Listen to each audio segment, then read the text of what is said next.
Good morning. Man, he's a good father. Amen. It's okay to revel in that, to dance a little bit, reminded of the truth of who he is towards us. In all the messes we make, he continues to be a good father. What an amazing thing to worship in his presence. So good to be with all of you. My name is Kondo. I get to serve as one of the pastors here at Mission Point. Again, if you're a guest with us, a special welcome to you. If this is the place you call home, welcome home. So good to be together this morning. We are in the second week of a series that we've creatively entitled Psalms.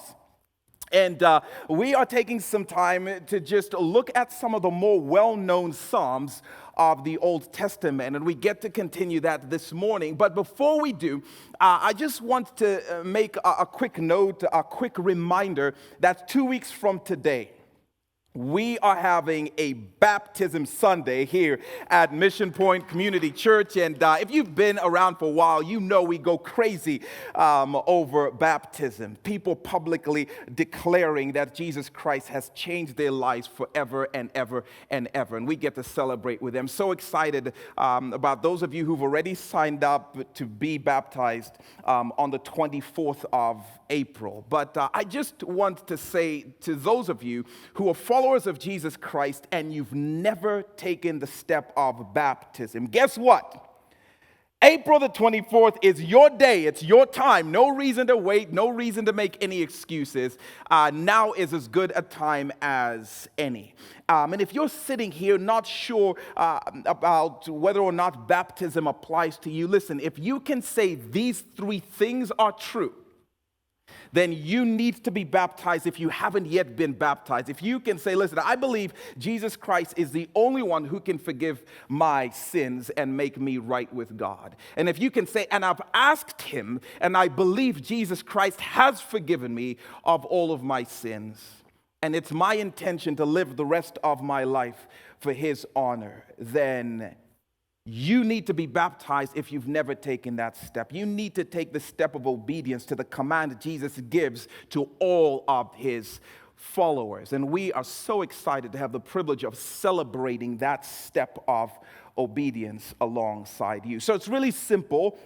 In your worship card, there's a section that tears off, and you can just jot your name down, give us your information, and the fact that you want to be baptized. Drop that off at the information center. If you don't have a card, you can email us at info@missionpoint.net, and we'll be glad to connect with you as we look forward to that Sunday coming up.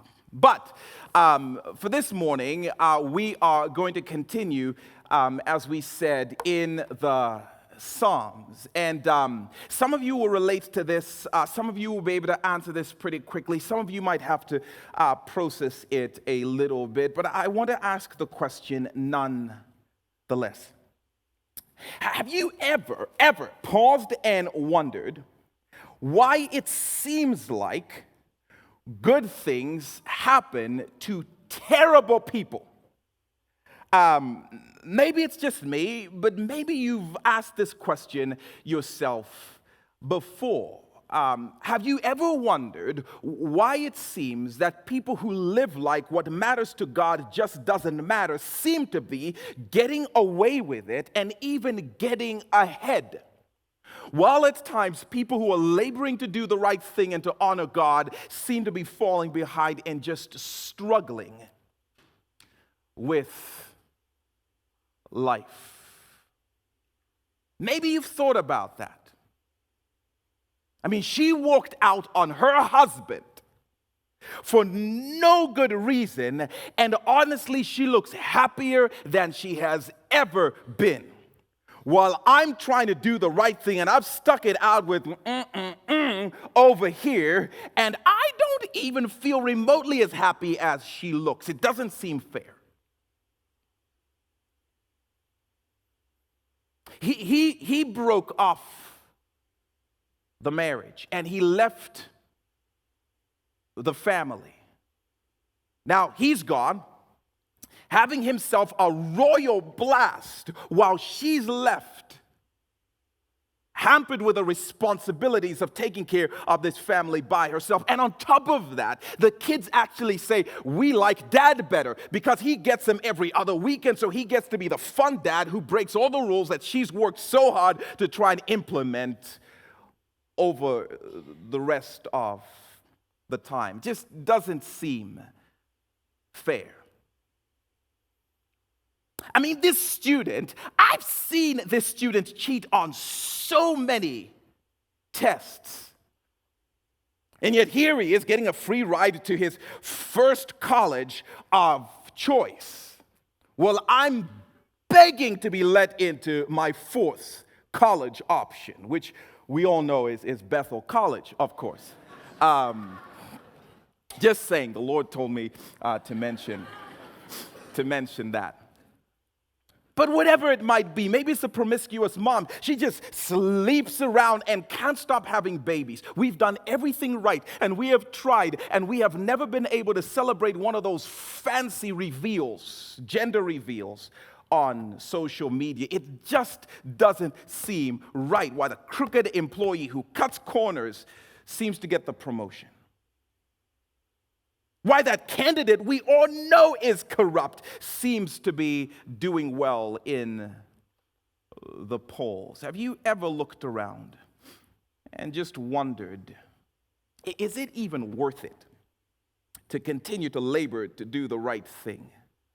Because the people who don't seem to care about what matters to God seem happy, and they seem to be moving ahead, and they seem successful, and they seem pretty happy. King David struggled with that. If you have a copy of the Bible, let's see what he has to say about this in Psalm 37. Psalm 37. If you don't have a copy, Charlie will be coming through the aisles. You can just slip your arm up and let him know you need one. He'll get one to you. And if you don't own a copy, please keep this one as our gift to you. Psalm 37. David was familiar with this struggle, with this feeling, with this question. In fact, when David is an old man and he's now looking at the majority of his life through the rear view mirror, he's lived. He's been a king. He's been a dad. He's been a grandpa. And it's almost as if, as a grandfather, he's writing to his grandkids this memoir to give them a stern warning and some loving instruction around this very thing. When I was younger, full of dreams and ambitions, whole life ahead of me, the world at my fingertips, he says, I almost got derailed by this tension. It almost took me out. I almost got sideswiped. If you read Psalm 73, in which David is sharing similar thoughts, he says, my foot almost slipped when I thought about this issue. It almost derailed me and kept me from moving forward into all the things the Lord had for me as a king, as a father, as a man after his own heart. It wasn't some ferocious lion when I was a shepherd. No. The thing that almost took me out was scarier than that. It wasn't the psychotic King Saul who was trying to kill me. No, the thing that almost took me down was more terrifying than that. It wasn't the battles I fought against mighty nations. No. It was actually stronger than that. What almost took me out as I was coming up in life was this inner turmoil over the success and happiness of people who didn't care what pleased God. That drove me crazy and almost drove my life off the cliff. And I picture David as this grandfather almost saying to his grandkids, and because I don't want this same tension, I don't want this same turmoil to derail you, I don't want it to train wreck your lives, I wrote a little song. And it goes a little something like this, and this is Psalm 37, a brilliant poem. In fact, most of the brilliance of Psalm 37 is lost in our English language. It's actually an alphabet acrostic poem in the Hebrew language, which means every stanza, which is about 4 lines, starts with a different letter of the Hebrew alphabet, ascending. That's crazy. I don't know how long it took for David to do this, but he thought it was worth it. Not because he wanted to win some Grammy for composition, but because he wanted to make it easy for his grandkids, so to speak, to remember. So he made it memorable by assigning a letter of the Hebrew alphabet to every section so they wouldn't forget. He went all Roy G. Biv on them, right? Which is what? Does anyone know? I'm not convinced. I'm hearing murmurings. What's Roy G. Biv? Yes. Brilliant. Right? I mean, it's how you help kids remember the colors of the rainbow. Right? My very educated mom served us nachos. What's that one? The planets. Yeah. It used to be mom serving pizza, but Pluto went bye-bye. So it's just nachos now. But these were mnemonic devices that helped our kids learn important concepts. David does the same thing by using the Hebrew alphabet so that his grandkids won't forget the truths he's arming them with if they're going to war against this thing that almost took him down. So let's read the first 4 verses of Psalm 37, and we're going to get a sense in these 4 verses of the rest of the psalm. And then we'll come back and look at some principles together. Here's what David says. Verse 1, do not fret because of those who are evil, or be envious of those who do wrong. Verse 2, for like grass they will soon wither, like green plants they will soon die away. Verse 3, trust in the Lord and do good. Dwell in the land and enjoy safe pasture. Take delight in the Lord, and he will give you the desires of your heart. Do not fret, verse 1, because of those who are evil. The idea of fretting, in fact, we'll put this up here on the board. Magical electronic board here. It's the idea of working yourself into a frustrated frenzy. It's the idea of provoking yourself into frustration. It's the idea of egging yourself on to the point of anger. And David is saying, don't do that. Do not fret. When you see people getting away with and even getting ahead by doing things that are dishonoring to God, it's going to be tempting for you to get worked up to the point of huffing in frustration. He's saying don't do that, because if you continue to do that, if you continue to let that happen, that will eventually derail you. It will push you over the edge. And it will prevent you from enjoying God and the things that he's calling you to. It will paralyze you. So do not fret.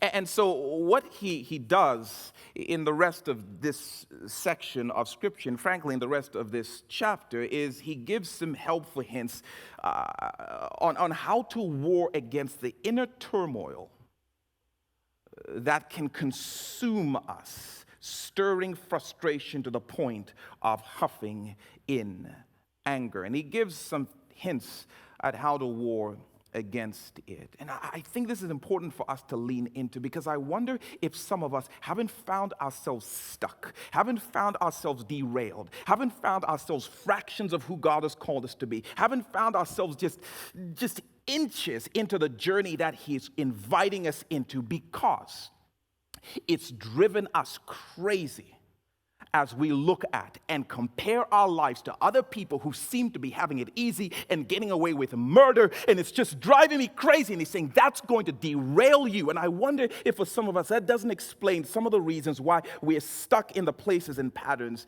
in which we currently are, being sidelined. And so he gives us some hints, some weapons for this war. Again, verse 1, do not fret because of those who are evil, or be envious of those who do wrong. And the first thing that I think David tells us in warring against this turmoil is he says, hey, don't feed the fret. Don't feed the fret. If you're going to keep from being sidelined by this turmoil, don't feed the fret. And David doesn't say don't feel those feelings of frustration. We're going to see next week there's so much room to be real and to be raw with God in moments of disappointment. But what David is saying is don't feed those feelings. Because if you feed the feelings you feel around this issue, they'll soon feed on you. They will destroy you. If you're going to win this war, do not feed the fret. You may not be able to control what you feel about the things you see, but you can control at least what you feed. My kids, they cannot stand blue cheese, like blue cheese crumbles. It's like a thing at our house. And obviously, I'm pausing and asking, Lord, where did we go wrong as parents? But they don't. So anytime I pull it out to make one of my legendary salads, the kids will have this reaction like, oh, ew, gross. Oh my goodness, that's so gross, Dad. I don't even know how you can eat it. And so one of them inevitably is going to come up to me and say, hey, can I have that container? And they'll grab the container from me, and then they'll open it, take a whiff, and gross. And they'll be on the ground like writhing in pain in some like nasal coma. And then the other one will see like, oh my goodness, and they'll run over, give it to me, and then they'll open it. Oh, gross. And they're just smelling the blue cheese. I'm sitting off in the distance watching this go down like, we are raising dumb kids. Honey, I'm concerned that our kids will never secure any gainful employment at this pace. That stinks. And then they'll do it. Let me try it again. And then they'll open it. Oh, that is so gross. How can you stand it? And I'm sitting there thinking, if it works you up, stop smelling the blue cheese. It just seems like a logical thing to me. And I'm sure it seems logical to you. So I have a question. If her success and happiness is driving you crazy, why do you keep going to her Facebook page? Oh my goodness, I know, that dress, I know how she got it too. Ooh, zoom. What color is that dress? And I'm thinking, what are you doing? Why are you feeding the fret? By doing the thing you know agitates you, it works you up into this frustrated frenzy. And yet we do that on a regular basis. The only reason that kid gets more playing time than my kid is because I've heard about his dad. He's a corrupt dude, and I think he's bribing the refs. So what I've done, I have bought a special stopwatch to keep track of how much playing time he gets versus how much playing time my kid. Why? So I can go and talk about it to my wife and whine for the rest of the week and go on and on about it. That coworker is always sucking up to the execs, taking credit for work he didn't do while the rest of us labor to do the work. And now he got the bonus, he got the promotion. In fact, he's now on spring break. I've been looking at his Instagram account, and look how happy he looks with his ugly face, right? And I'm like, well, why? Why even follow him on Instagram? I've seen how she mistreats her kids. I know how she neglects those children. And yet she can't seem to stop getting pregnant. I've labored and we've not been able to have the same experience. And so I've been looking at her ultrasound pictures and her gender reveal. Stop. Don't feed the fret. You can't control what you feel all the time, but you can decide what you feed into. That candidate is so corrupt. And so I've been reading up on him and everything about her. And why? And I've been starting conversations about the situation. And my coworker is shady. I know my coworker is shady. In fact, I've gone around to ask other people, do you think the coworker is shady? And they say yes. And I'm like, I knew it. And I just get so worked up. And I come home and my kids are like, Dad, why are you so mad, bro? And it just gets worse and worse and worse. So don't feed the fret. Stop following your crazy ex whatever on social media. Look at that skank he's with. She's not even cute. She's not even cute. Like, okay, then stop it. You are driving yourself crazy. And if your friends love you, they'll tell you, and you're driving us crazy. Don't feed the fret. Stop staring and studying the lives of people whose unfair and unjust happiness and success drives you crazy, or it will drive you off the cliff. Stop smelling the blue cheese. Don't feed the fret. And just to be clear, by the way, we will have this experience, and it doesn't have to be a person who is explicitly doing something wrong. It doesn't have to be a person who doesn't care about God. We don't need that to fret. We can faux fret. We do it all the time. Look at her skinny, long Lululemon legs, and she can eat whatever she wants. I just look at the cookie, and you're upset. I'm like, well, don't hate. That's just what it's called, hating. I do this, by the way, it's true confession. Sometimes I'll look at a preacher and a pastor who just seems more humanly famous and more well-known, and I'll go and listen to their sermons just hoping they mess up. Like, you say something wrong. Oh, you're really good. You are really, really good. And I just end up feeling insecure and agitated about myself, just working myself into a frenzy. Stop feeding the fret. So I need to remember that when my kids are in their little blue cheese coma on the ground. And then he says something else, again in verse 1. Do not fret because of those who are evil, or be envious of those who do wrong. And the idea here is don't fake the feelings. Don't feed the fret, but don't fake the feelings. David goes a layer deeper, and he just calls us out in case we're tempted to make what we're experiencing more sophisticated or sanctimonious. He says, don't be jealous. Don't be envious. When you see people who seemingly succeed, even though they have no moral bearings or principles, you are going to be tempted to be jealous. You're going to be tempted to wish you had what they had. You're going to be tempted to wish you were where they were. You're going to be tempted to wish you were on their spring break and they were in your cubicle. Now, the temptation is going to be to say, jealous? Me? Please. Oh, jealous? No. I'm just concerned. I'm just concerned about her. If she continues to party on the weekends and have a good time, I'm just concerned about her kidneys or her bladder or her pancreas. I don't know. I'm just concerned. And David would say, no, stop faking the feelings. Call it what it is. You're jealous. Because if you fake the feelings, you're not able to war against it and actually deal with it. Call it what it is. He said, don't be jealous. Don't want what they have. Don't wish to have what they have instead of them having it. If they don't care what God wants, don't envy them. Don't be jealous. And then he actually gives a sobering reason for us not to feel that. Again, we ought to call it what it is, otherwise we'll never deal with that. And you see that principle throughout the Psalms.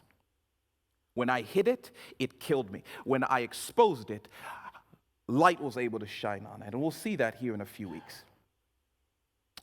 But he says, let me give you a reason why you shouldn't feel envious or jealous, why you shouldn't wish you were where they are, and you shouldn't wish you had what they have. A sobering shift in perspective.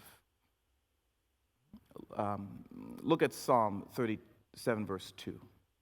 He says, for like the grass, they will soon wither. Like green plants, they will soon die away. And I think the principle here is, hey, further your focus. Further your focus. These are sobering words. If you look at the lush and lavish and luxurious life of people who don't care what pleases God, and what you feel most is jealousy, whether you call it that or you call it something else, you have skewed perspective. You have a skewed perspective. Because it means that the lens of your focus is wrongly zoomed in on the now, instead of being zoomed in on the soon. And what David is saying is, listen, they may be having a blast now, but pan the frame, because soon. Shift the focus, further your focus forward, and you see that jealousy is actually not what you should feel when you look at their lives. He says in verse 2, for like grass, they will soon wither. Like green plants, they will soon die away. They may be enjoying the perks and privileges now, but if you further your focus, you'll see that soon, though. They may seem to be getting away with it now, but soon. The Instagram pictures may be getting a million likes now, but soon, though. Further your focus. It's a really sobering picture. And he borrows imagery from their context, and they would have understood it. We understand it. You know, it's the picture of springtime, and the rains come down and water the earth, and, you know, the grass emerges lush and green, and everybody is in awe of the different colors that show up. But no sooner has the grass emerged than the summer sun shows up and just overrules the spring and scorches the grass to a brittle brown. Here today, gone tomorrow. Alive and lush today, dead tomorrow. That's the picture he's using, and shepherds would have understood that. And for us, it's kind of like peering in on the spring break pictures of that shady coworker who has achieved success by less than honorable means. And you start to feel jealous when you look at these pictures of this guy skydiving, selfies, he's smiling, the sun is just shining down on his face, and you're salty in the cubicle just trying to get enough overtime to take your family out for a meal that week. While he's skydiving in the sun. And what David would say is, further your focus. In fact, focus down. What do you notice? He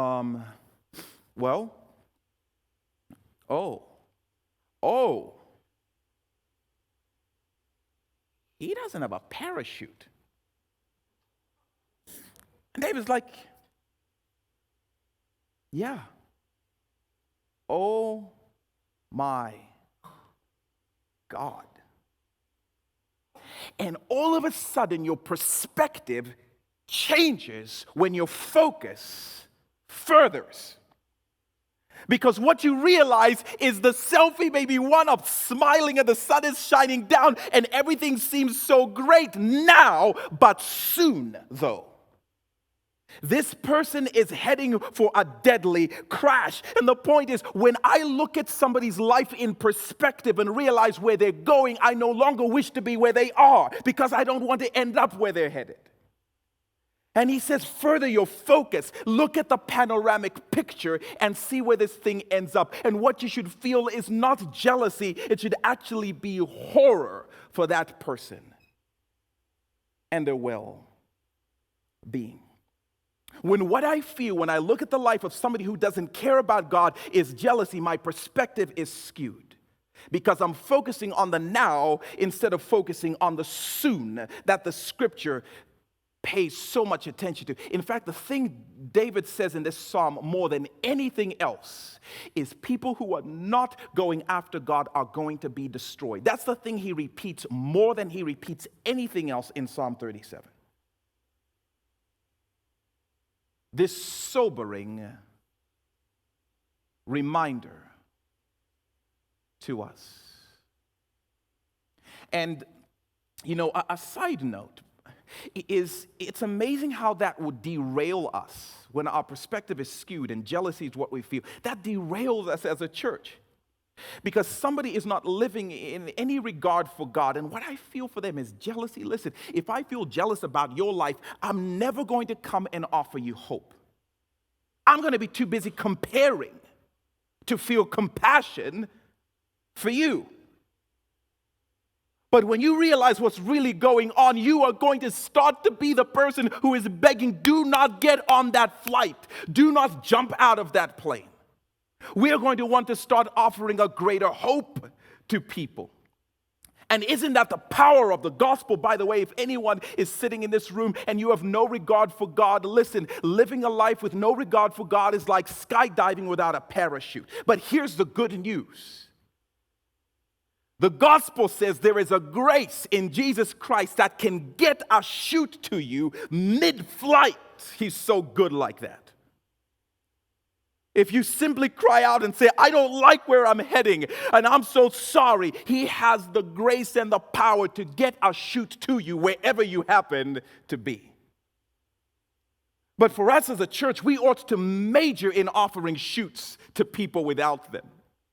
But that will never happen if I'm too busy comparing and feeling jealousy.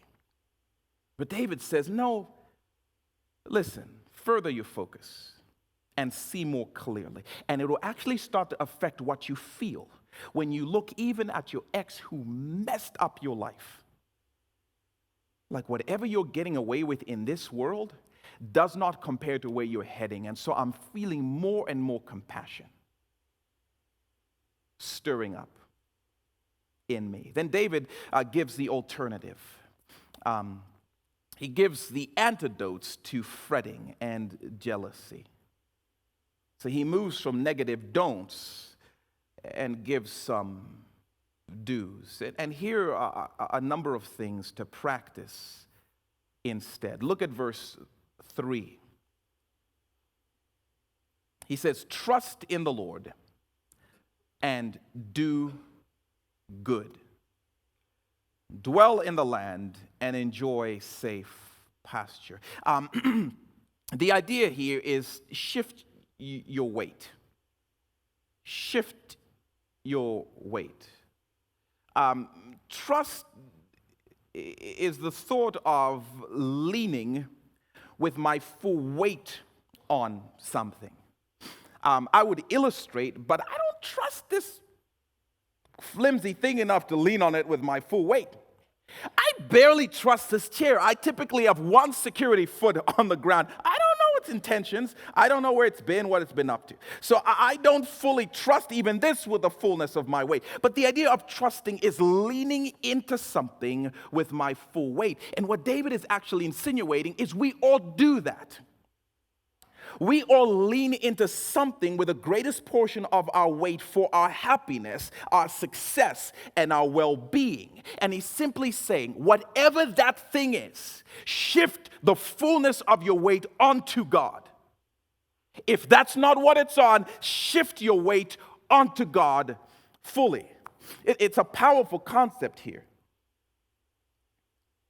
Because what jealousy starts to do, what envy starts to do, is I start to look at the lives of people who seem to be getting away with and who seem to be getting ahead because of disregard for God. And I start to feel a sense of jealousy. And what that starts to do, the way it starts to consume me, is I start to believe the lie that if I had their spring break, and so I spend my energies leaning into the possibility of having what they have.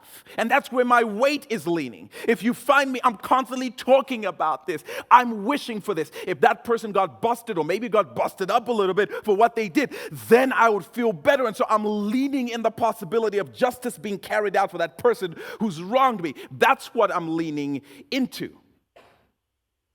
I mean, maybe if this person gets a little sick, then they'll learn their lesson. It's leaning into whatever I believe will secure my happiness, my well-being, my future. And what David is saying is shift your weight fully onto the Lord. Because everything else will eventually collapse. It will eventually disappoint you. And here's a sad thing for many of us. We've been leaning onto the possibility of my dad finally getting his, and it's been 30 years and he hasn't got his. All that's happened is you've been stuck leaning.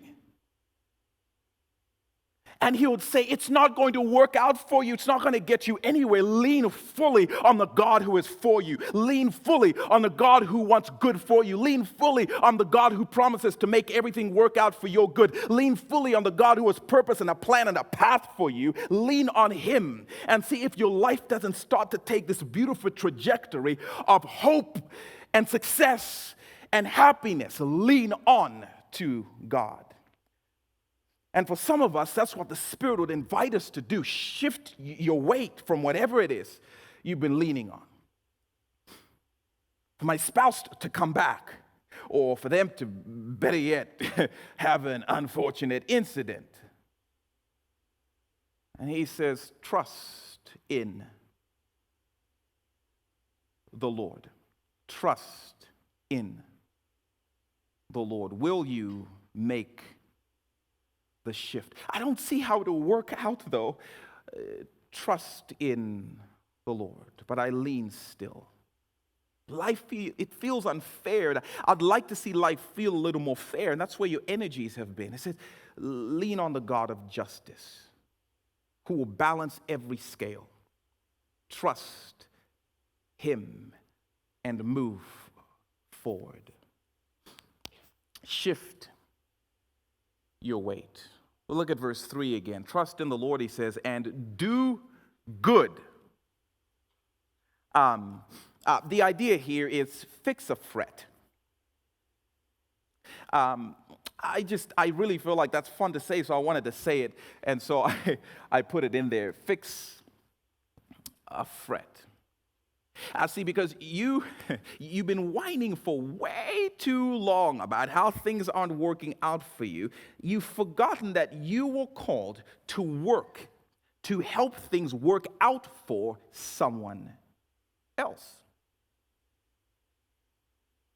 You've been so focused on your own world and what hasn't gone right, you've lost sight of the fact that God created and called you to love others, to serve others, to fix what other people are fretting over, to bring some sense of relief and life into their world.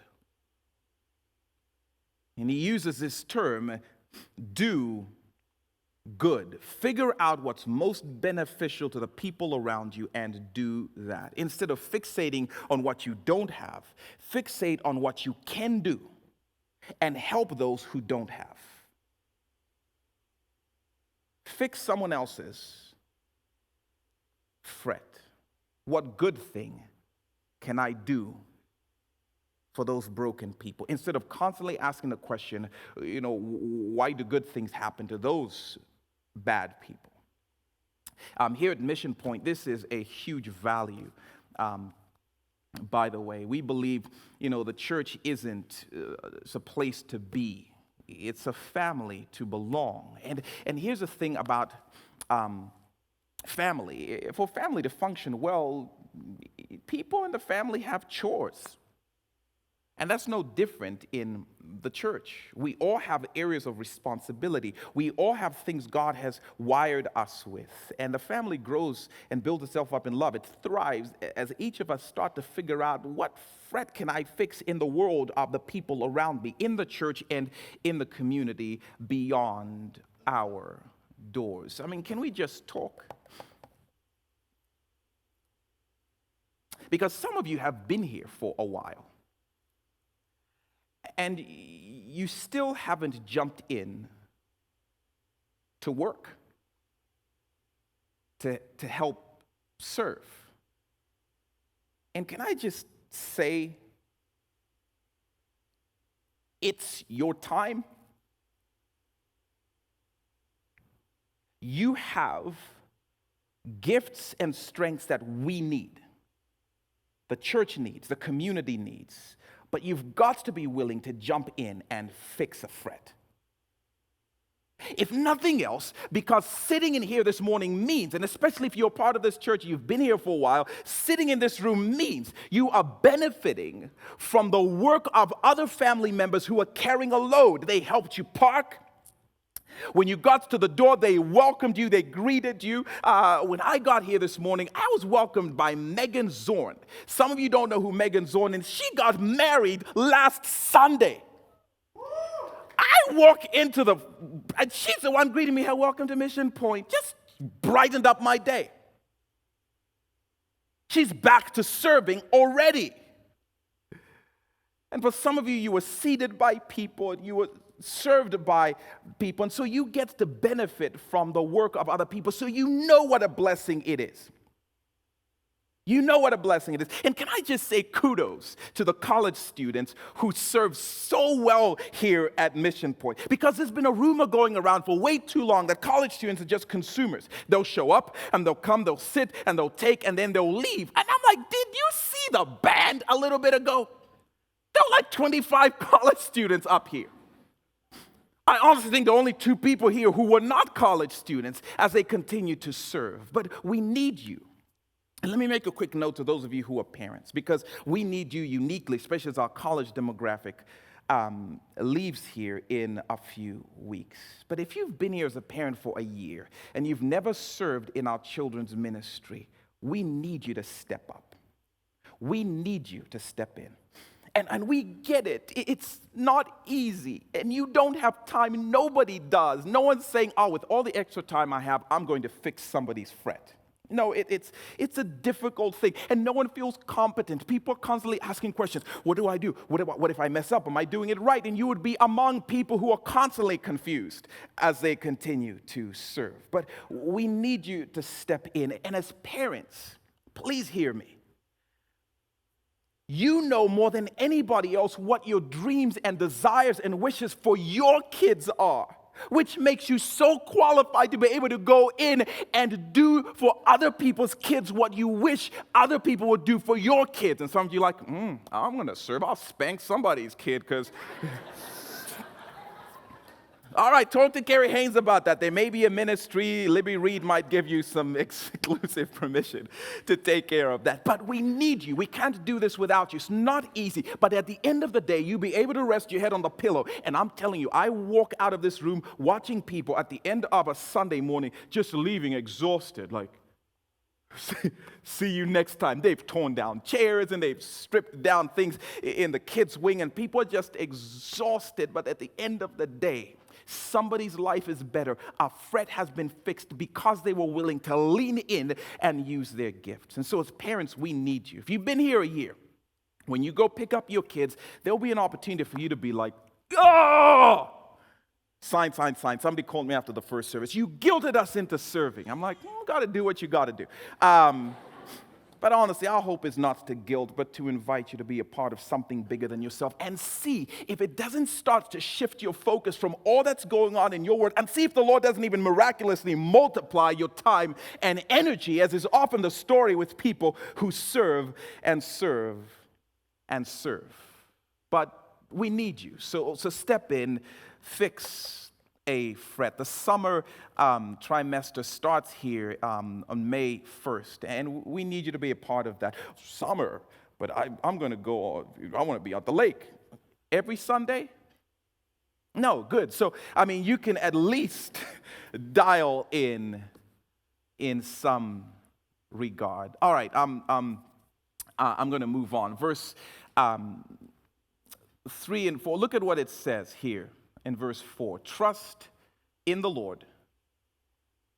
In fact, let's go back to verse 3. It says, trust in the Lord, dwell in the land, and enjoy safe pasture. In the interest of time, we're just going to combine a couple of concepts from here. And here's the gist that I want us to get. I think David would say to us, hey, settle down and water your grass. Settle down and water your grass. The idea of dwell means to settle down. It means to make yourself at home. And this idea of safe pasture or enjoying safe pasture, it's the idea of pouring into your present. Settle down and pour into your present. This is so key for us, and we talked a little bit about this in our study series at the beginning of the year. But David is saying, instead of paying so much attention to where you wish you were and what you wish you had, how about you settle down where you are and make the most of what you have? That's what he's saying. Envy and jealousy spend so much time studying other people's lives and wishing you were on their spring break. It spends so much time studying Pinterest and wishing you could shiplap. It's so much time looking at other people's feeds and wishing your house was as cute as their house. And it's this comparison game. And before you know it, you cannot live because you're constantly looking into the future of what's next and what you wish you had and if you could do things better. And the colors in your house are so last year and you need to update, and on and on and on it goes. And what David would say is, hey, instead of obsessing with the greener grass on the other side, water your own grass. And see if pouring into where God has put you doesn't cause a flourishing that makes your neighbors jealous about all that's going on at your place. It may not be the biggest house. It may not be the greatest neighborhood. But what he's saying is you can still make the most of it and cause that to be the brightest spot on the face of the planet. Do the best with what you have where you are now and see if God doesn't cause things to grow that you never expected. But we're constantly reaching and we're obsessing and we're busybody looking into everybody else's lives and comparing. Some of you need to get off Pinterest. It's killing you. And he's saying, no, make the most of what you have. I've put you here right now for a reason. This is a call back to faithfulness. Settle down. Instead of restlessly trying to go to the next thing, settle down where you are and water your grass. Let other people wish they were on your greener pastures. And God will start to stir joy and meaning. But in this context, fretting and jealousy goes away. I'm looking at my kids. I don't care about your kid's cute first birthday party like your kid cares about his first birthday party.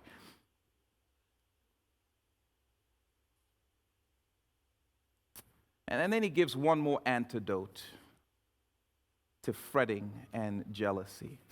And he says, delight in the Lord. Look at verse 4. It says, take delight in the Lord, and he, the Lord, will give you the desires of your heart. The deepest desires of your heart will be yours. Delight in the Lord. I don't like going to the grocery store, just ever, mainly. But if I have to go to the grocery store, I pray. I pray, Lord, would you bless me by allowing me to witness and experience a royal meltdown by a child in the checkout lane. You know, because I find that pretty delightful myself. Don't judge me. You like football. I love kids melting down in the in the checkout line. It's always fascinating because I'm curious to know how a parent is going to handle it. You know how they're going to try and diffuse a situation? Are they going to appease a situation? So I enjoy watching this thing go down. And you've seen this happen. Parent comes in with a kid in the checkout line. And kids are geniuses, by the way. So the kid looks over and sees a Snickers bar, makes eyes, and falls madly in love. And just knows, we must be together. I must have you. My life is incomplete without you. So the kid waits until the groceries are on the conveyor thingamajigger, and there's a customer behind us. Now we're hemmed in. Perfect opportunity. Mama, can I have some chocolate? And a principled mom says, well, we're going to be having dinner in about 10 minutes, sweetie, so maybe next time. And the kid's over here like, you might want to survey your surroundings and possibly reconsider that answer. Yeah. Mom is like, okay, just this time. Kid's like, thank you. You said that last time. I love you, Mom. You're the best. But every now and then you see a rookie parent who I like to watch, who's like, no, I've got principles, no candy for you. Then the kid, the room darkens. The lip starts to quiver a little bit. The knees get weak, and the kid is down on the ground, screaming bloody murder. But I want it! I love the chocolate! Give it to me! I must have it! I'm not leaving, Mama! I'm not leaving! You hate me! You hate me! And I'm off in the distance like, yes, Lord, you are so your good Father. By providing this little moment for me right here to enjoy. And we're all there just judging, like if I was a parent, I'd have nipped that in the bud. The most ridiculous things we say and think to ourselves. While this kid is just royally melting down on the ground. That is so awesome. But listen to me, next time you're in a grocery store and you see a kid melting down like that, let that be a reminder to you of what David is getting at in Psalm 37, verse 4, when he says, delight in the Lord. He's saying, throw a tantrum. Throw a tantrum. When something in you even begins to believe that God is the all-satisfier of your soul, let your lip begin to quiver, let your knees get weak, and fall on the ground and throw a tantrum in his presence. I need you, though. I want you. I'm not leaving this place without you, God. My life is incomplete without you. I'm not the same when I'm hungry for you, Lord. Give me more of you, more of you. And what the promise is God will always say yes to the kid who throws a tantrum if what they desire, if what they've locked eyes with is him and more of him. David is saying, throw a tantrum. He's been throwing tantrums about a whole bunch of other things. Throw a tantrum and tell God, I want more of you. I've heard you are good. I want to experience more of you, and I'm not leaving until I do. And the promise attached to that is he will give you the desire of your heart. This is really interesting, because this is not a formula to get God to give you what you want most. This is actually a formula to get God to change what you want most, so that what you want most is actually him, and he'll give you all of himself you desire. When you come into the presence of God, this is what David says in Psalm 73. He says, man, my foot almost slipped when I looked at the success of the wicked, but then I stepped into the presence of God, and I was like, whoa. It wasn't justice I ultimately wanted. It wasn't skydiving I ultimately wanted. It wasn't the promotion I ultimately wanted. It was you the whole time. I just didn't realize it. And God shifts the desire, and what I want is more of him. And when I turn my eyes on him, the things of the earth start to grow strangely dim. When's the last time you passionately cried out to him and say, may you be what I want most? Now, by the way, if you read verse 5 and 6, God says, oh, don't worry. I will set the record straight. Your dad who abandoned you, I will deal with that. And the people who've smeared your reputation, I will deal with that. I will cause your righteousness to shine for everyone to see. But for you, delight in me and see if I wasn't what you were looking for. the whole time. And so, Lord, we pray that you do something miraculous and powerful in our hearts, in our lives. Give us your grace, Lord, that cries out for you, that wants more and more and more of you. Lord, I pray that you would heal the hearts of those who have been betrayed, those who have been wounded. I pray that, Lord, you would simmer our hearts, and as much as we are frustrated over the seeming success of other people, but more than that, we pray that you would shift our gaze to you, that we would shift our weight, shift our focus, and come after you and find you to be all satisfying. And I do pray, Lord, that it would change the way your church looks at the people around us, that we would carry hope, that we would carry your message of grace to them. You are good. We trust you in Jesus' name. Amen.